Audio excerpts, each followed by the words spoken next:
Hello, welcome back to the Cinema Scoop podcast with Sam and Jordan. We are a few days out from Valentine's Day. This is probably going to get posted, and there will be like 5 days till Valentine's. So today, in honor of Valentine's Day, we will be discussing and drafting the sexiest movies of all time.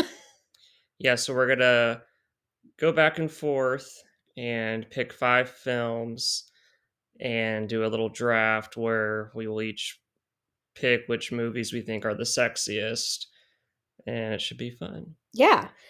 And we're going to flip a coin to see who starts the draft first. I will give like a little disclaimer at the top of the episode. We're not going to be like discussing anything super, super explicit, but if like sexy movies or NC-17 movies squig you out, or if like, I don't know, you're one of our parents, like, hi, thanks for supporting us, but maybe just like don't listen to this episode. You've been warned. Okay. All right. Let's do the coin toss. So you want to call heads or tails? I'm heads all the time. Okay. Ready? Flip. It's tails. It's tails. So I go first. All right. What are you drafting? Okay, so we each get 5. Yeah, no repeats. There's definitely I had like a list of about 20 movies of potential picks. So it's hard to just do a 5, but I was leaning towards more movies that have the sexy vibe or multiple sexy aspects to it, because there's tons of movies where it's like one character or one scene is sexy, but it's not really the movie. Yeah. If that makes sense. You're looking for a sexy branded movie. Yes, and I think I have 2 top picks, and I'm interested to see if you might pick one of them, but I don't know. But I think my first overall pick is going to be Eyes Wide Shut. I love this movie, and yes, it was on my draft. So tell me why, first of all, and then I can talk about why I would have drafted it. So Eyes Wide Shut, 1999, Stanley Kubrick's last movie, Tom Cruise, Nicole Kidman. I think it's kind of like a sexual odyssey, like dreamscape through the eyes of Tom Cruise, and his character is married to Nicole Kidman, and this was all during the height of their actual real life relationship. And the real life peak of acting. Yeah, like this was arguably the peak of cinema, 1999. This movie with Stanley Kubrick involved, obviously, but his last film. Yeah, he passed away soon after they finished the edit. So I don't even think he saw it screened, or it wasn't released by the time he passed away. I don't know how old he was, but I hope that I am still just as bricked up at that old age, that I'm still making, like, I'm still creating things as sexual as this. He was 71. Yeah, like. Yeah, but so Nicole Kidman, like 99.9, Nicole Kidman is obviously very sexy. The whole aspect of like their marriage potentially falling apart just because Nicole Kidman had a sexual dream, and basically Tom Cruise is like tormented about it, and he's like trying to go through New York City to find any mild excuse to like try or something sexual.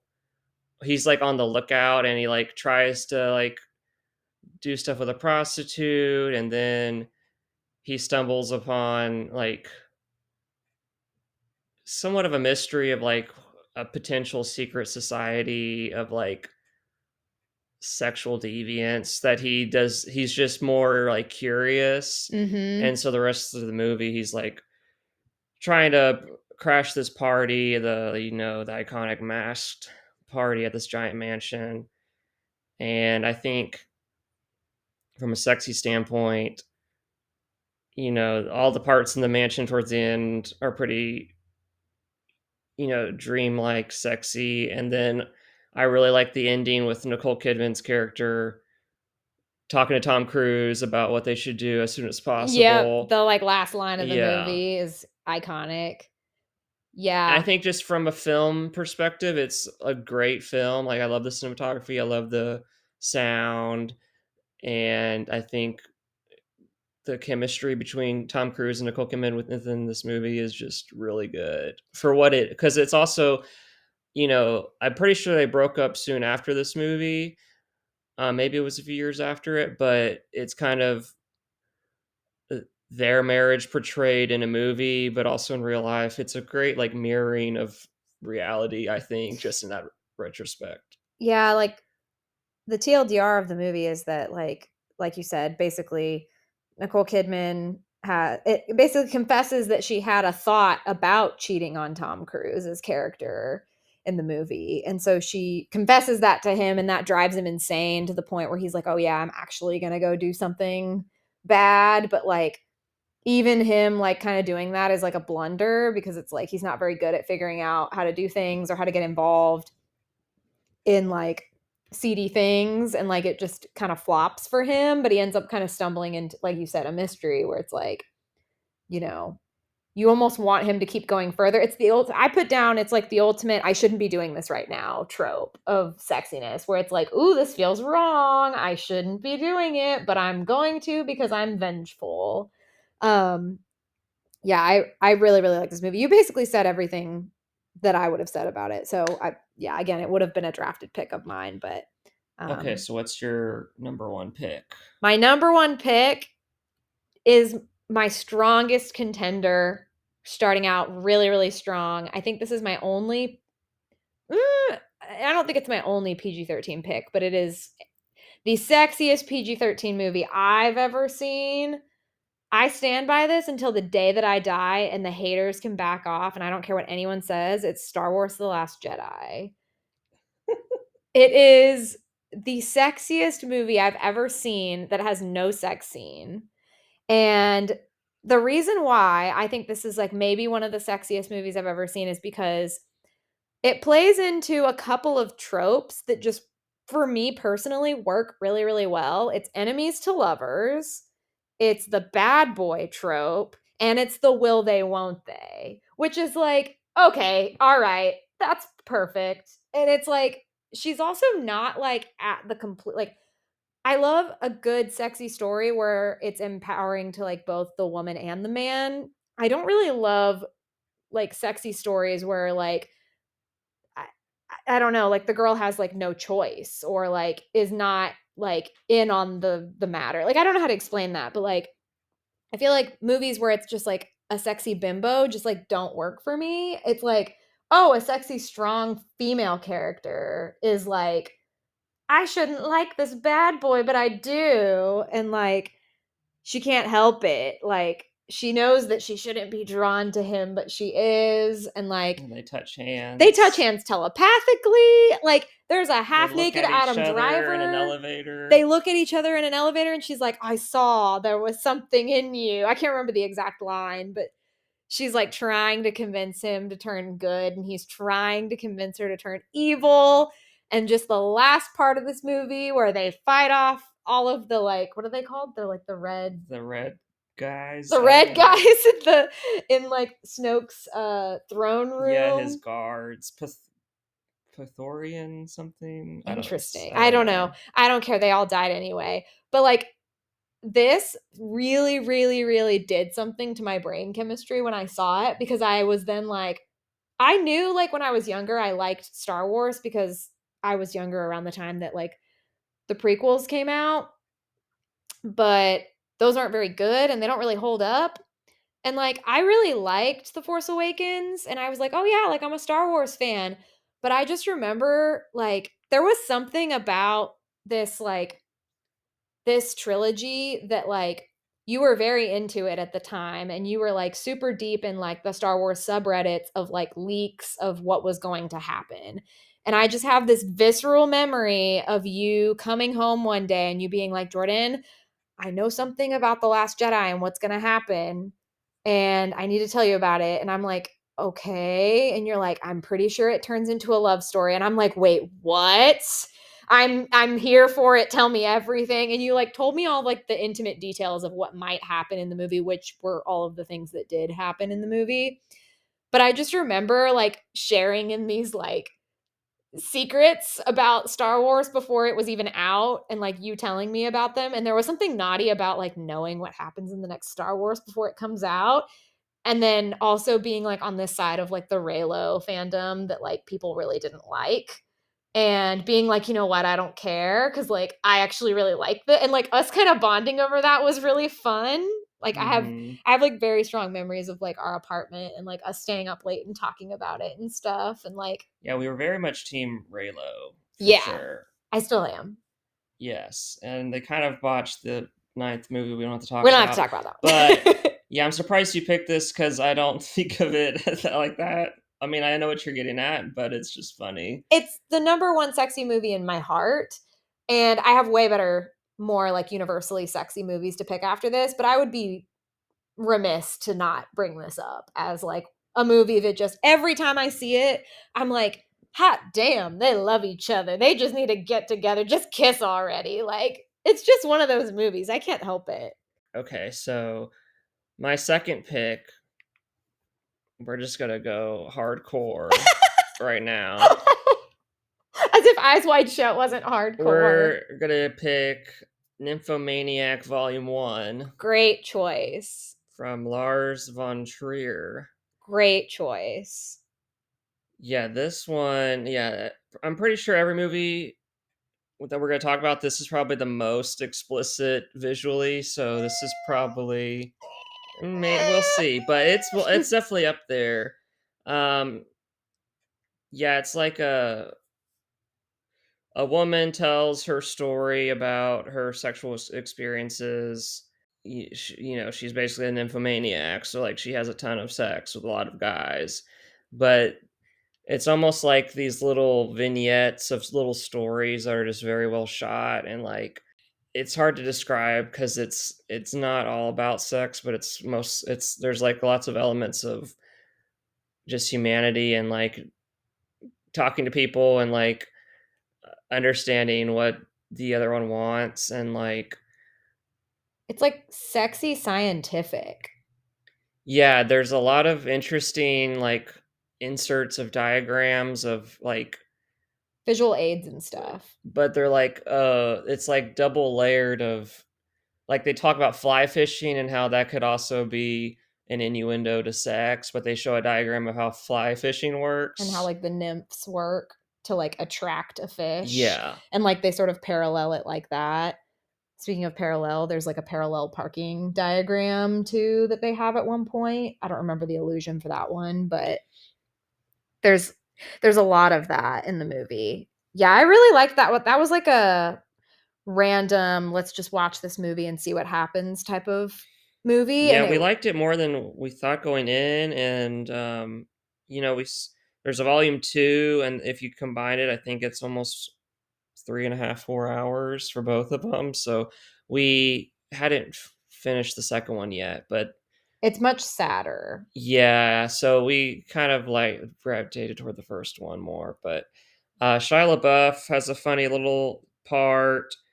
Uma Thurman Is is incredible. really good. She does such a good job being going completely against type. Charlotte Gainsborough or Josh, Borg and then Stacey Martin are in this, but anyway, Stellan Skarsgård is like the he's like the old man that she talks to yeah. and tells her story to. Yeah, and basically he's asexual and she's an nymphomaniac and he's basically asking for her to tell like her life story and the only way that he feels he can cuz he's like stoic asexual like I am have zero interest in sex, he like can only relate to her through using um fly fishing analogies and like it's a very very good movie. Like I actually really want to rewatch that at some point cuz I yeah, I would have argued it wasn't on my draft, though. I would have argued it wasn't quite as sexy as it was thought provoking.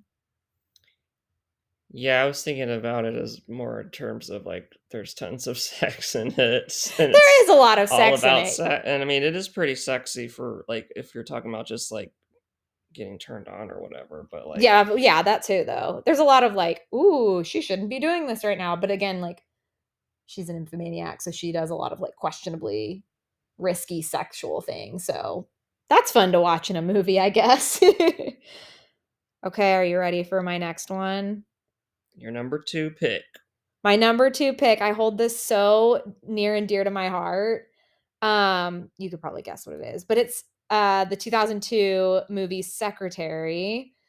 This movie strikes a very specific chord with me as feeling like a movie that really like plays at my heart, but that it also plays with my like it plays with my emotions, but then it also like makes me laugh.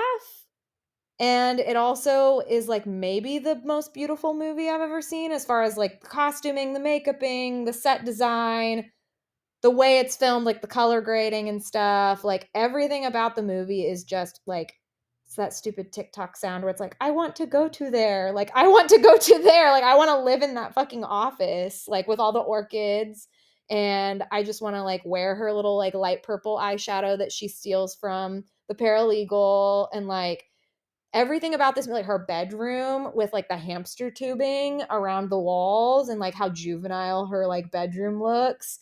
Um, yeah, this is like a movie I rewatch way too often just because it's like a really good comfort movie for me.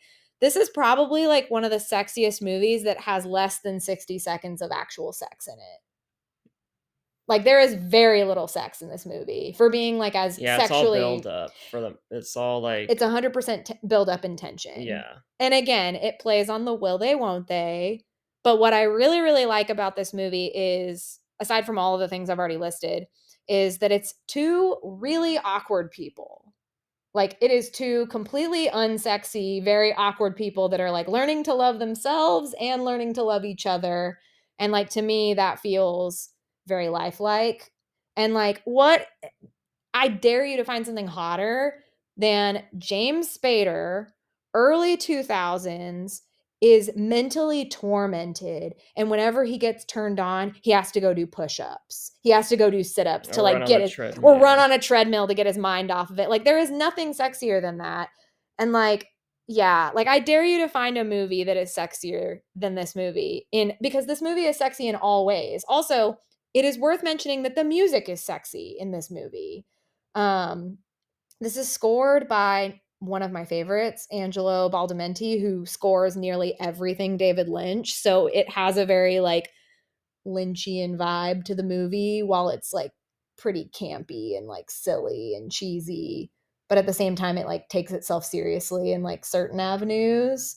Um, but yeah, honestly, just like the buildup and the tension between the two of them is like perfect, and I just love how like angry James Spader is in this movie. Like that's enough for it to be the sexiest movie. Is just like James Spader angry at a typo. Like that's literally the Yeah, when he movie. gets those red markers out, Oh my gosh. Yeah, like the parts where he's he's like ready dumping to out the go. red Yeah. markers into the drawer. Like it's just so funny to me. Man, I love that movie so much. Okay, my number three. This one's tough because I have a few different directions I can go. I think I'm gonna have to pick Wild Things, Oh, I haven't seen this. 1998. Denise Richards, Nev Campbell, Matt Dillon, Kevin Bacon, and Bill Murray is in it too. I'll see it for Bill and Denise because she's on Real Housewives. Yeah, this was like peak Denise Richards, 98. Um, She has amazing eyebrows. and then yeah, Nev Campbell also. I think she came off of Scream. Yeah, and did this.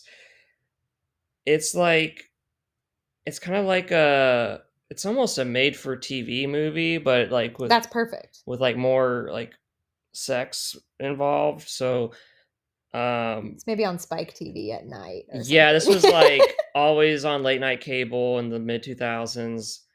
Um, Is that where you saw it?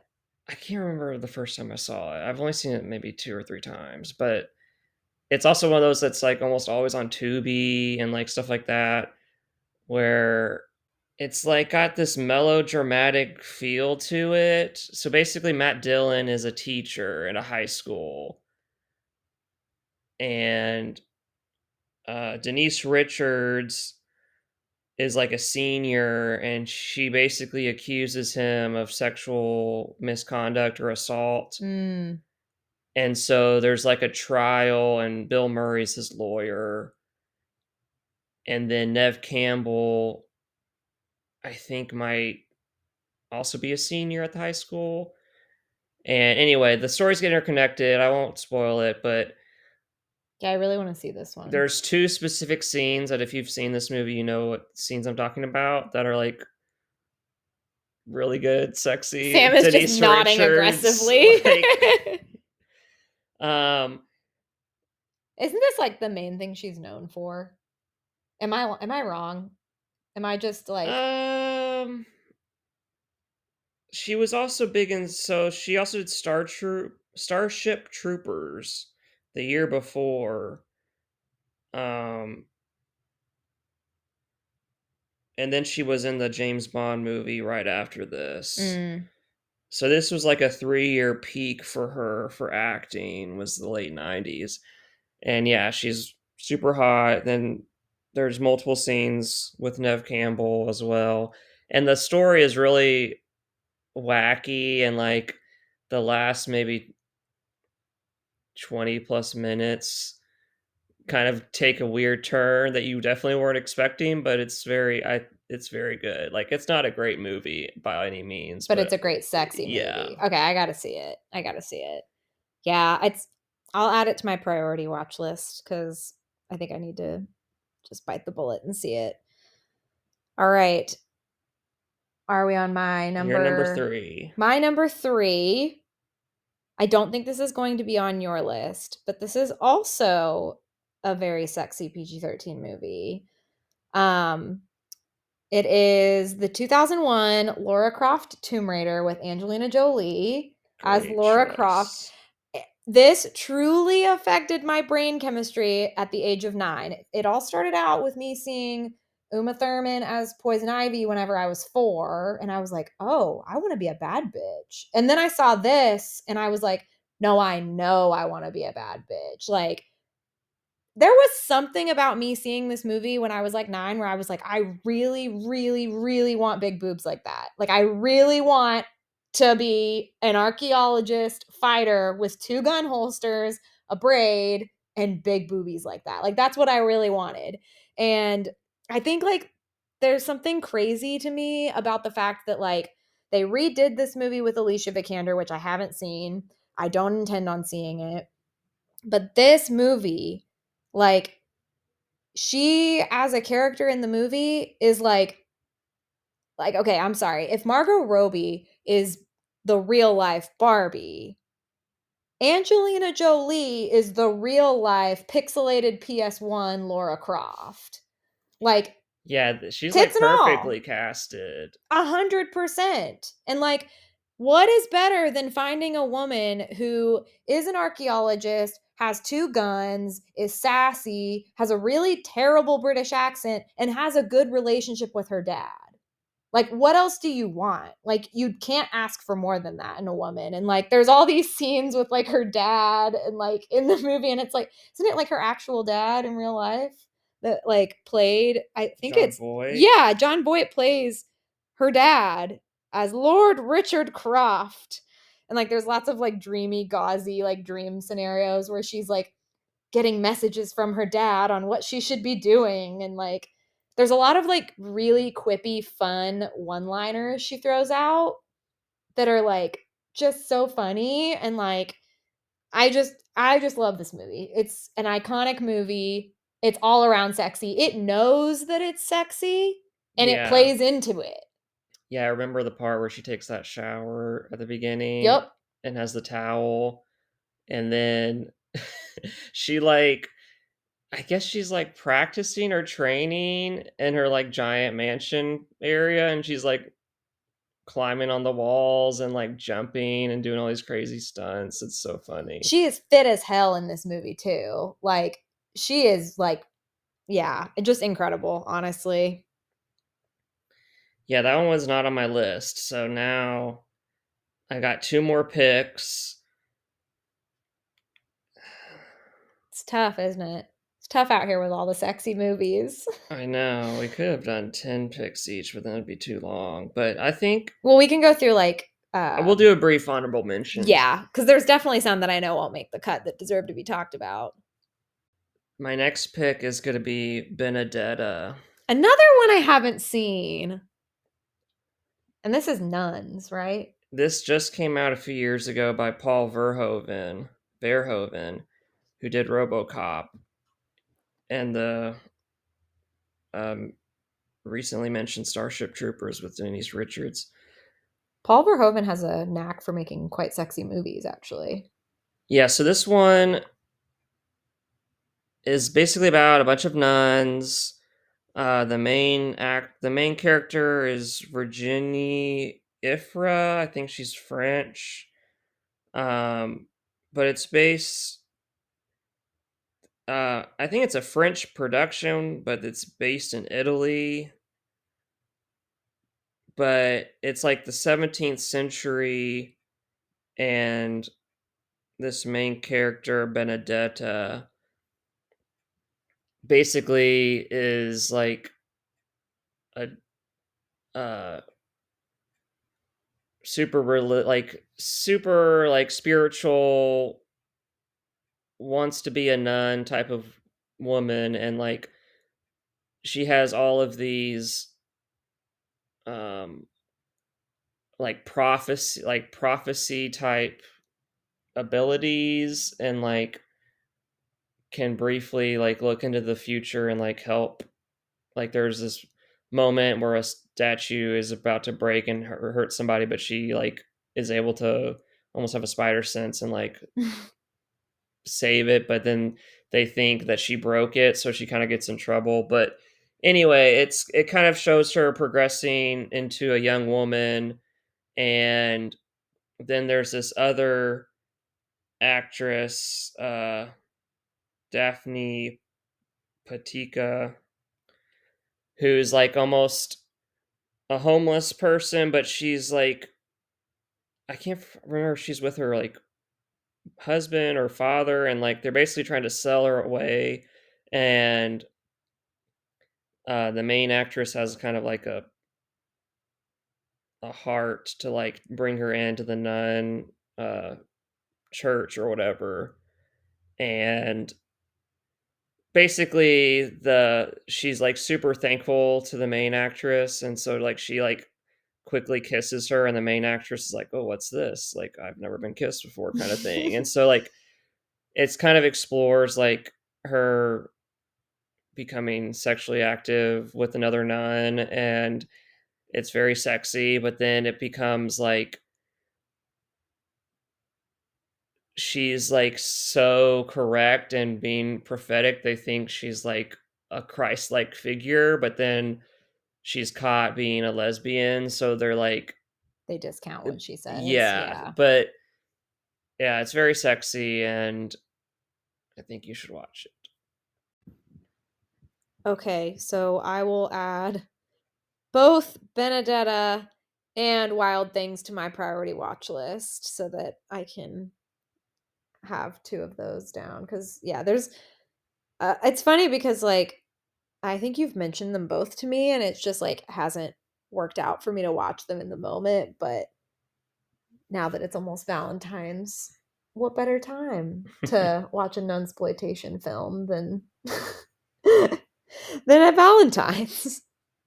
Okay. Um, what is You're this? number 4. My You have number 2 more 4? picks, and I have one more pick. All right. My number 4 is an NC-17 classic that's probably, I think if I remember correctly, it's the first NC-17 movie that had a pretty wide theatrical release. And it's arguably the worst film on my top sexiest movie list, and it's Showgirls. And let me make it We just watched this a few months ago. there's a couple of reasons that I really, really like this movie that are not sexually related that I'll get out of the way first. Number one, Kyle MacLachlan Kyle MacLachlan is not with sexy the in this Tobey movie. Maguire Spider-Man 3 hair. Yeah, it's so bad. Oh, it's so bad. But yeah, I mean, I was like, let's watch this movie because I've heard it's really, really bad, and I've heard it's kind of like a skin flick, and Kyle MacLachlan's in it. So like we should see it, Sam. And he was like, okay, I've seen it. It's really, really bad. And sure enough, it's really, really bad. But also the day before we said goodbye to our dog, we got to sit with her on the couch and watch this. So I like to think that Khaleesi's favorite movie was Showgirls and that she went out with a bang because I think she was really thinking about this movie on her way out. Like that's really the way I'd like to go too, if you can just remember that for when I'm really old. But yeah, this movie was like truly like the first movie that got a very wide theatrical release as an NC-17 movie. It's like I said, it's so bad that it's amazing. Like the movie is so overacted and like really, really cheesy. It's basically the account of like the lives of like high profile like Vegas showgirls basically. Um but again, it's like so funny and so bad that it's good. And like even the sex scenes are overacted and really bad. Like just think like the pool sex scene, like nobody does that. Nobody behaves that way. But because it's so over the top and bad, it's like so committed to the bit that like I have to give it kudos because it's like it's sexy and it knows that it's over the top and that's completely fine. Um but yeah, I think like it's honestly just a movie that everybody should see at least once because it's pretty bad. Um and like I don't know how to explain it, but like I gave it a 3 out of 5, but it's like one of the most enjoyable 3 out of 5 movies I've ever seen. Yeah, there's a ton of little moments of dialogue and just like gifs of just like funny things they say or do. That make no sense, that are just like no human has ever acted like this. Yeah. Elizabeth Berkley and Gina Gershon as like rival showgirls is like just the peak of cinema. Like you can just stop making movies. Like we don't need any more movies past this. We've seen it all at this point. Um but yeah, that's my number 4. Okay, I have one pick left. And it's funny you picked Showgirls, so that means we now have two Paul Verhoeven That's movies. why I said it when you yeah, I was like, Paul Verhoeven be making a lot of sexy movies. Yeah, I'm kind of going back and forth between maybe two or three movies here. There's a ton of movies where it's like one actor or one little moment is very sexy, and I could easily just say that, but I'm thinking of going more of a overall vibe. Um, and I know we just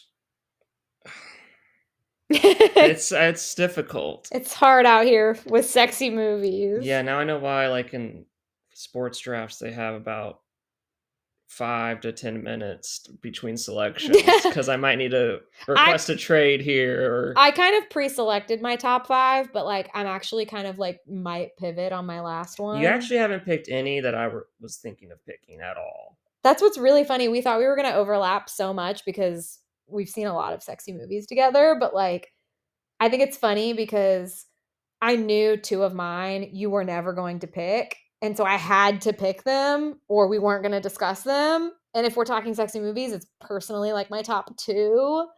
So I was like, I have to mention these. And the 2 that I knew he wasn't going to mention were Lara Croft Tomb Raider and The Last Jedi. Okay, so my pick is going to be Bound. This is on my draft. No, go ahead. I want to hear what you have to Okay, say. so I'm gonna double up on Gina Gershon since you did Again. Showgirls and lesbian movies since I Yeah. picked Benedetta. But yeah, the chemistry between Gina Gershon and Jennifer Tilly is so good and so quickly good. It's pretty remarkable. Just like just They share a glance and you're she like, like "Oh, gives her they're fucking." coffee. Like They're they're like drinking coffee and it's like, okay, this they're on. It's on now. it's on like Donkey Kong. Like there was a moment I was doing a puzzle while we were watching this, and I had to stop. It's crazy the way they look at each other. Like literally every second they're looking at each other. They have like the let's f Yeah. eyes. Like no matter what the scene's about. Oh, yeah. Um, yeah, Joey Pants is awesome. Christopher Maloney from SVU has a small Elliot part. Stabler. Um, yeah, I mean, great screenplay. This was the first movie by the Wachowskis before they did The Matrix. Yep. Yep. First feature film. I have a couple things I could say about this. Yeah, this was what I was going to pivot to as my final pick. So there you go. You get Yeah, to figure it out. it's basically like there's two different, well, there's like three different tropes here going on. There's the mafia crime thriller of like being a mafia romance, which is like a huge trope in like books, less so than movies. The second one is it's forbidden love Mm-hmm. because it's like they're not like she's with the mafia boss. Jennifer Tilly is with Joey Pants. Yeah. And the third is the I have to save her trope. And Mm-hmm. I just love that. Like that's perfect. One thing that I would want to definitely call out, like, well, two things I definitely want to call out with this. Number one is that when I was kind of looking into this movie, they actually hired someone to be the um like a sex coordinator for this movie. Well, it worked out. It definitely worked out, but like keep in mind, like this was actually like the sex scenes were actually choreographed by someone. Yeah. And it was apparently done by this woman who's like well known in the industry as being like a sex coordinator for movies and is like a very like pro sex feminist person. And so I just love that because it's like if you're going to actually have like I was listening to a podcast on this recently where it was like, if you're going to have sex in movies, you need to make sure that you have like a coordinator on your set so that they're making sure that like the actors feel comfortable and that it looks real. And so that like all sides are considered and like all things like that. Like it's just a person that makes everything fair and like makes sure that like nobody is being exploited in any way, which I love. But I love that it was all basically in one shot. Like the sex scene is like one continuous shot. So that it feels timed like real life, unlike a lot of movies that feel like cut, chopped, and screwed into like, well, no pun intended, but you know, in like 30 seconds, someone's done. It's like kind of silly because it's like that's not what sex is like at all. And the second thing is that I cannot stand in movies that have a sapphic romance when they're doomed. Like it's the doomed sapphic romance in the end. So this is like one movie that really plays against that, where it's actually a happy ending for two females that are in love. Like why is that so hard? Yeah, it's got a great ending. Yeah, but I think those are the main two things that really sell this for me, but it's solidly an immediate movie that like you watch it, you're like, yeah, I love this. This is really, really good. Well, damn it, you picked my last one. You got your last pick. There's so many that I could pick here, but I think I'm gonna go with, I just talked about this movie, so I feel dumb talking about it again, but I can't help it. It's just a movie that I just think is sexy, so we're just gonna go with it. And it's David Lynch's Wild at Heart. I thought you were gonna pick that. I had it on my list. I never thought I would say Nick Cage is sexy, but here we are. Nick Cage is sexy in this movie. He has like a snakeskin leather jacket. Laura Dern is like smoking hot in this movie. She's like leotard and like dip back Yeah, they're almost like a leotard. bunch of animals. They're 100% just Just two animals that are in the like heat. Just basically constantly. 50% of this movie is them having sex in How many like sex hotels. scenes are there? Like I should at count. least 3, right? I think there's 4 at least. And then the other like 50% of this movie is them having sex in random hotels while they're like on the road where there's like no air conditioning. So everybody's like just sweaty. And the other 50% of the time are them sitting in a bar talking about sex. And like that's the movie for the Mhm. most part. Or there's different, like maybe like a sprinkling of scenes where like Laura Dern is painting her toenails. Um, and I just like love this movie because again, I love a sexy movie that has a happy ending. I know what that sounds like. That's not exactly what I mean. But you know what I mean? Like I like a good sexy movie that like is maybe a little bit dark and like really takes it there, but then has a good ending. Yeah. Like I that is the formula for me of like a perfect movie.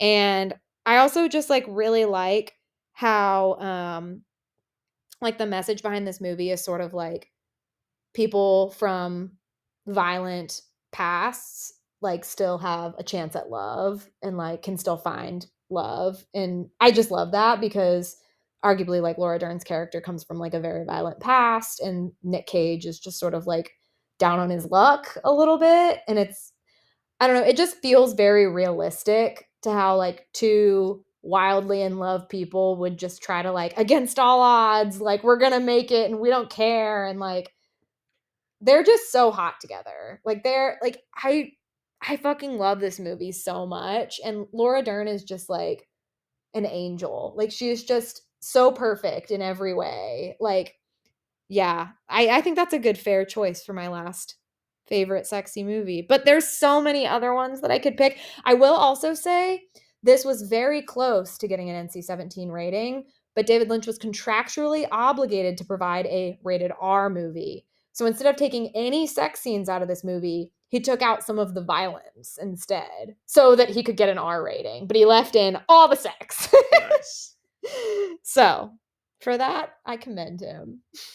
All right. Do you want to go through some of our honorable mentions? To recap, let's recap. Yeah, recap So the here from are the top. my five are Eyes Wide Shut, Nymphomaniac Volume 1, Wild Things, Benedetta, and Bound. And your five are The Last Jedi, Secretary, Tomb Raider, Showgirls, and Wild at Heart. Yes. Yeah, I have quite a few honorable mentions. We can just briefly run through them. Explain why with each one too. So Just I had True Romance. It's so not good. too sexy. It's more romantically kind of chaotic, kind of like Wild at Heart. Um, Arguably though, I didn't pick True Romance because I feel like Wild at Heart is actually like True Romance is kind of derivative of Wild at Heart, yeah, but it's like it Wild at came Heart after light. it. Yeah, and there's not explicit sexual scenes, but Not as much. yeah. I had Under the Skin with Another Scarlett one. I Johansson. still gotta see it. It's more just Scarlett Johansson sexy in it than the movie is sexy because it's kind of a horror movie. But But she's a robot. no, she's not. Oh, I'm sorry. That's Ex Machina. Well, I Um, know. Okay. okay, so Cruel Intentions, Okay. kind of in the Wild Things um, era of the late '90s. It's a little more cringe because there's like snooty rich step siblings Mm. making a deal to see if who can get with Reese Witherspoon first, basically. Um, we watched The Cook, The Thief, His Wife, and Her Lover recently. That is a great one. It's so gory. There's yeah, the if it's not sexy, the parts are about uh Dumbledore, Dumbledore. Michael Michael Gambon. Gambon. He's like super mean and He's gross. terrible. He's so So if you mean. remove him and it's just his wife and her lover part, it's super sexy. The Um, parts of that movie that aren't sexy are disgusting. Are like vile, like gross. that's why I didn't actually pick it. But I love that movie. We talked about Lost Highway on your David Lynch. That's a great sexy I almost did movie. that one. Um, Career Opportunities with Jennifer Connelly on that horse and the white tank top. I love that movie. That movie is so good. Trapped in Target with Jennifer Connelly. That's it. That's the plot. I was thinking about. I'll just mention a few more. I was thinking about James Bond and how like some of his you know, The Bond yeah, girls. the Bond girl element, and I there's a lot of those that you can talk about. I was thinking about doing You Only Live Twice, which is Sean Connery basically in Japan, and he goes to like a massage spa, and there's like all these girls massaging him, and then there's this one character who's like in a bikini the whole time on a volcano, and I think it's a less talked about Bond. X with Mia Great. Goth, Great movie. Infinity Pool with Mia Goth, um, Mia Goth. Mia Goth. Yeah. We just watched The Love Witch. I don't know if you want to talk about that in a little bit. Yeah, I can talk about Um, that. we also recently watched Bitter Moon and Quills. On our anniversary trip, we watched both of those. Yeah. Those were interesting and pretty sexy. And then there's another one, Body Heat, which I've only seen once, but it's kind of like a conversational, like turn you on, sexual, romantic type of Sexy vibes. conversation. Yeah. Okay. All right. I don't know if I've seen that one, actually. I think I haven't seen it, as a matter of fact. Um, Okay. So what are your honorable mentions? so you'd mentioned The Love Witch. Yeah, The Love Witch is a great one. We just I saw it almost like picked it uh, ahead of Bound. it's pretty good. It's not that explicit, I would say, but like it's sexy in terms of like she's a girl who knows what she wants. It's definitely like the good for her cinematic universe. Um there's like a little bit too much of it that's pretty relatable. She's like obsessed with love, and so she's a witch, and so she just basically performs love spells to get men to love her, but then she realizes it's too much when they're into her, and so then like she just accidentally keeps killing men by making them become obsessed with her. And it's just funny because hilarity ensues. It's a really good movie though. Like the cinematography is top notch, the makeup is top notch. It looks like something straight out of the 70s, but it was like literally 2016. Yeah, I loved that one. That one was great. Quills, I definitely had. Every single character in that movie is horny, including the priest, and the priest is hot, and it's Joaquin Phoenix, and like Kate Winslet. Kate Winslet in her like tight little corset top, like It's like right after the Titanic. yeah, and like I basically the premise of the movie is like Jeffrey Rush is playing the Marquis de Sade, which if you know anything about like French literature, he's basically like the first smut author basically, and like uh, the Marquis de Sade would write typically like smut infused with philosophy. And so it was like make it horny but make you think about it a little bit. And so the whole concept is that like Kate Winslet is sort of like his He's institutionalized, and Kate Winslet's like a laundry maiden at this mental hospital in like 1600s France or whatever, and and she's like writing his she books for like him. smuggles out his manuscripts to be Yeah. published. And she like reads them to her friends, and they all kind of like sit around for story time.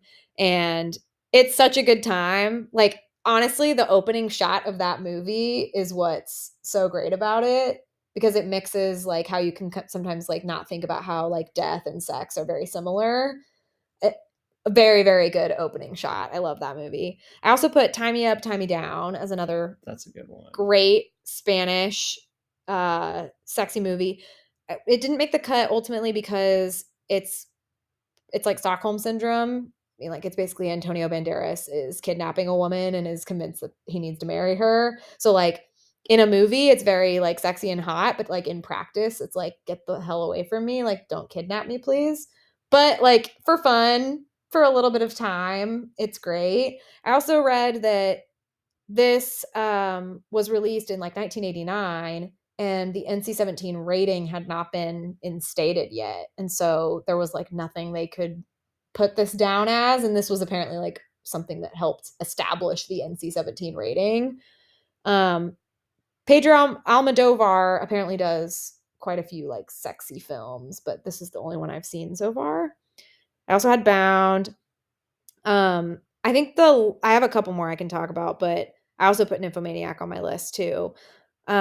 Sanctuary from 2022 is like a great sexy movie. It's very, very short and it's basically two actors and that's it. And it's the whole concept is that Margaret Qualley is a dominatrix that Christopher Abbott has like hired. And yeah, it's basically just like a big mind fuck movie where it's like who's in charge and who's actually in charge. And like she might be the dominatrix, but is the scene scripted right now? And if it's scripted, who wrote the script? And like there's just a lot of different things like that that like mess with your head while you're watching it. But it's also like a really, really funny movie at the same time as being like really sexy and weird.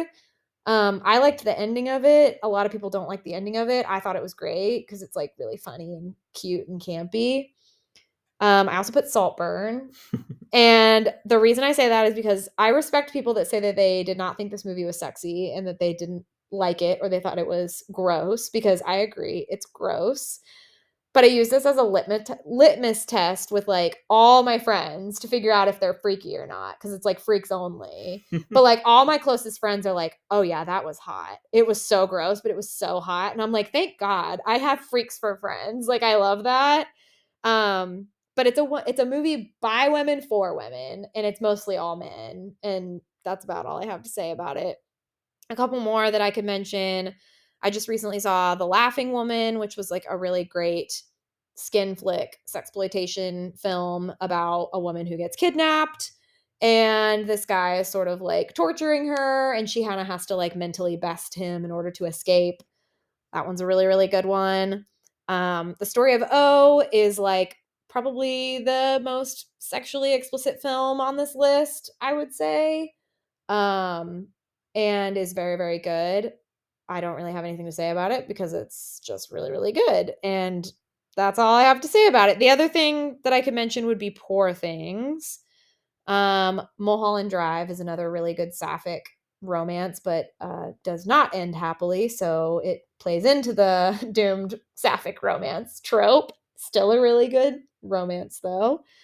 The Duke of Burgundy is another one that I really, really like. But that one, like, actually made me want to cry, but it is really sexy. Just like the amount of butterflies that are used in the Duke of Burgundy was enough for me to be like, this is sexy. And my last two are just classic. Jordan was a teenager and saw these and thought they were the sexiest thing to walk the earth. And it's Moulin Rouge and Romeo and Juliet, the Baz Luhrmann version, with Leo before he became a freak. And I think it's Claire Danes. Mm-hmm. And yeah, and then Moulin Rouge is just like Ewan McGregor at his finest. And I mean With Nicole finest. Kidman. Yeah, and he's like singing Elton John to her and like again, it's like the concept of like she's a she's a prostitute and I'm a bohemian lover and I can change her type of thing. Yeah, so I mean honestly I could go on forever about sexy movies cuz there's like plenty more that I didn't mention here that I have a separate larger list. It's just called Sexy Movie Night and it's just any movie I've ever thought is sexy and I have it rated on a level of spice so that I remember and I can come back to it in the future. But the one that has the most spice level on it is The Last Jedi. Well, good. I'm glad you picked that one. Oh, I like our lists, and I'm glad we did this draft. Yeah, happy Valentine's Day. Yeah. Yeah, I love Well, you. I love you too. Well, thanks for listening if you've got this far, and we'll see you next time. Bye-bye.